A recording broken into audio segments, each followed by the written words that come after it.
tõsisem töötamise periood hakkab vaikselt läbi saama ja hakkab lähenema see mõnus suvine puhkamise periood. No ja kõik asjalikud töömehed mõtlevad nüüd, et kuidas saaks oma olemasolevat Makita akude parki rakendada ka natukene vabal ajal. Selleks räägime natukene, mis võimalused Makita selleks on välja mõelnud ja välja pakkunud. Nüüd, kui me räägime vabast ajast, näiteks piknikust, puhkusest, viibimisest kuskil veekogu ääres, siis üks minu meelest lahedamaid tooteid, millega Makita viimastel aastatel on välja tulnud, on nende külma ja sooja kastid. Nimelt kastid, mida võib kasutada siis külmikuna, aga mida võib ka kasutada siis sooja hoidmiseks. Ja kui kunagi selle toote väljatulekul tuli Makita välja sellise ühe suuruse mudeliga, siis täna on välja pakkuda aga oluliselt väiksem mudel ja oluliselt suurem mudel, vastavalt sellele, kui suure seltskonnaga te siis kuskile ranna äärde lähete ja kui palju jäätiseid sinna sisse mahutama peaks. Nüüd loomulikult pikniku või automatka juurde, ütleme siis, kuulub alati kohvi ja tee. Selleks on olemas vanad head Makita kohvimasin ja Makita veekeetja. Meelelahutus, inimesed on erinevad, mõned lähevad loodusesse, tahavad kuulata vaikust ja linnulaulu, teised tahavad, et ikkagi mingi väikene muusika ka taustaks oleks. Selleks on tegelikult Makital väga lai tootevalik, et neid erinevaid raadioid, erinevat funktsionaalsusega on valikus väga palju. Üks võib-olla lahedam toode minu meelest on see pisikene raadio, mis on siis ühtlasi ka lamp. Selline väike lamp panna kuskil näiteks RMK matkakohas laua peale, tegelikult on kogu ala valgustatud. Ja teine asi, mis on väga hea tagasiside ka klientidelt, on olnud, et see heli, mida see pisikene raadioke teeb, on väga hea. On olemas sinihambaga mudelid, sinihambata mudelid, kui te soovite telefonist siia muusikat lasta, et mudeleid on tõepoolest igale maitsele. Loomulikult tõsisem selline tööplatsi raadio, aga miks mitte ka vaba aja raadio. Need on siis sellised nii-öelda suuremad mudelid, kui on natukene rohkem heli vaja suuremale seltskonnale lasta. Nii et see valik on tõesti, nagu ma ütlesin, lai. Üks kihvt väike tööriist või selline lisaseade, millega Makita on välja tulnud, on siis selline telefonilaadija. Tegelikult kunagi varem meie saates ma olen sellest korra rääkinud.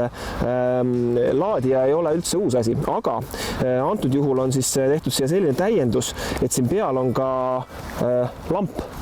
See on selline pisike lamp, millega sa nii-öelda jalutama päris ei lähe, aga kes vähegi on tegelenud telkimisega, siis telki on vaja väga vähe valgust, et see oleks sul õhtupimeduses valgustatud, et sa saaks seal rahulikult toimetada. Ja siin on isegi veel selline lisa, et on nii-öelda selline oranž kate peal, et kui see valgus võiks olla veel hämaram ja veel soojem siis õhtul, et ei ole selline võib-olla külm ja ärritav ja äratav valgus. Nii et pisikene lihtne abivahend, aga telefoni saab laetud ja telgi saab kenasti valgustatud. Nüüd kaks seadet, millest ma tahaksin kindlasti rääkida ja mis ühtepidi vaadates võiks mõelda, et kuidas nad on siis sellise vaba aja või puhkusega seotud, aga on ikka küll. On erinevad siis õhupuhurid, nimetame neid nõnda. Tegelikult ühel puhul me räägime kompressorist. See kompressor on saada nii LXT kui XGT akule. Täiesti asendamatu seade, ma olen seda nüüd ise palju kasutanud. Kui ikkagi on vaja autorehv täis lasta, siis seade on omast käest võtta, nii et minul on see kogu aeg autos. Teine asi loomulikult, kui me räägime ikkagi pumbast, siis sellega võib täis pumbata mida iganes. Rattarehvid, madratsid, rannapallid, ujumisrõngad, kõik asjad, mis vajavad täis pumpamist, kõike sellise seadmega saab täis pumbata.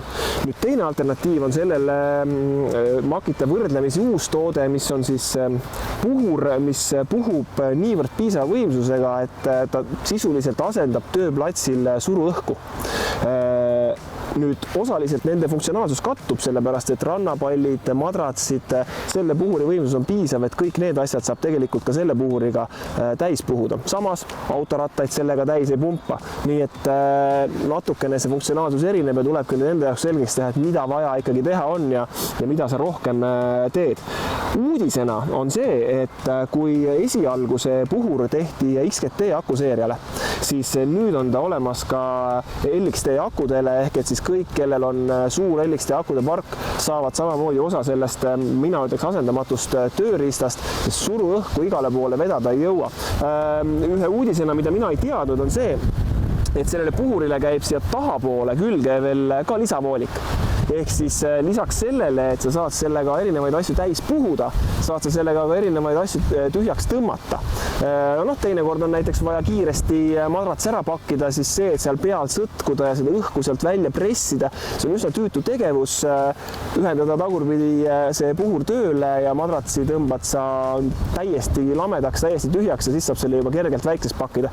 Teine asi on olemas erinevad vaakumkotid, kuhu asju pakitakse, näiteks tekid, padjad, muud asjad saab tõmmata palju väiksemaks kokku, siis samamoodi see töötab selle nii-öelda vaakumi tekitajana suurepäraselt. Nii et tegelikkuses toodete valik, millega oma suvepäeva teha mõnusamaks, mugavamaks ja ühtlasi ära kasutada seda võimalust, et teil niigi on juba suur akupark kodus, siis see on Makitel väga läbi mõeldud. Valige endale sobilikud seadmed ja loodusesse.